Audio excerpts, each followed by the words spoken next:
Hey there, fight fans, and welcome to the latest edition of Below the Belt Boxing. On tonight's card, is this the worst era in heavyweight boxing history? Join us as we cover the ludicrous amount of belts, the shocking decision, and the major question, where are the big fights? This has been said 1,000 times before and will probably be said 1,000 times again.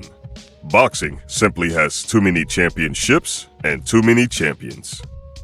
You have the four main sanctioning bodies, IBF, WBA, WBC, and WBO, that each award a title in every weight class. That means usually no less than 4 fighters who can claim to be the best fighter at a given weight. But that's not all. Several sanctioning bodies have developed second-tier belts that they call regular champions, a distinction between their super champions who have held the belts for a lengthy period. That creates a situation, such that exists in the heavyweight division and many others, where 2 fighters technically hold the same belt from the same sanctioning body. Boxing fans know Alexander Usyk is the rightful WBA heavyweight champion, but since he is a super champion, the sanctioning body also recognizes Britain's own Daniel Dubois as a secondary champion lineage. It's a ludicrous system that is about nothing more than increasing the sanctioning fees that organizations can collect, and it hurts the sport. It's time for many of these useless belts to go. Gone are the days when there was one champion per division and the whole world knew who was champion.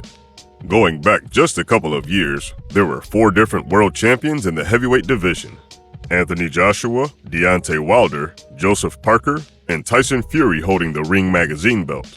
All of them were undefeated, which brings us to our next point. Where are the big fights? We have seen thousands of articles discussing how and why the long-discussed Gypsy King Tyson Fury didn't fight the Man Mountain Anthont Joshua and allow for the first time in the 4-belt era for one fighter to remain as champion. A more ongoing and longer-term dispute is why the 2 biggest punchers in the division have never stepped in the ring together. The Wilder versus AJ fight, with or without a world title, perhaps today is more relevant.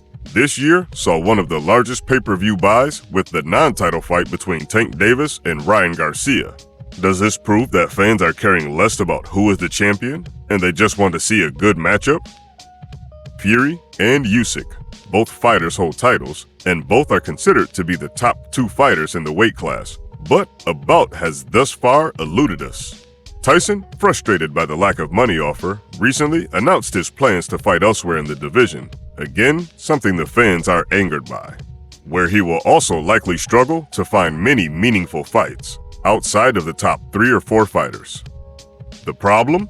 All top contenders work for different promotional outfits that refuse to do business together, so at least for now, this is another great fight that boxing fans will not get to see. On rare occasions the top fighters lace the gloves, it's now on a rip-off pay-per-view where once upon a time it would have been watched on a public viewing platform. Everyone is looking for the most bang for their buck, and this is especially true during tough economic times. The decision to shell out upwards of $60, sometimes more for high definition, is a tough one when you don't know what you'll get. You could end up with a night of tremendous action, or you might get squat. Tony Bellew here. We are at Manchester Airport getting ready to get to Dallas in America. We're going to watch Anthont Joshua prepare for his fight against Jermaine Franklin. So tune in and stay focused. This problem is compounded by the fact that most of the sport's big names, Canelo and Anthont Joshua in particular, sell their pay-per-view largely on their own. The co-featured fights are too often not pay-per-view worthy or draw in few fans. So what ends up happening is the average fan is asked to dish out their money for one fight, and that simply does nothing to grow the sport. There was a time when boxing cards were loaded with talent, and multiple big names and champions appeared on the same bill. AJ can't box.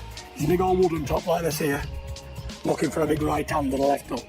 He couldn't even do nothing with Joseph Parker, and he's a very, very, very poor man's Tyson Fury. No disrespect, Joe. It's time boxing returned to this format in order to give fans a reason to spend their time and money. Here at Below the Belt Boxing, we like to ask the questions that the networks won't. Thank you for joining us today. At BTBB, we're boxing fans first and boxing content creators second. If there is anything you would like us to cover in the future, please do comment below.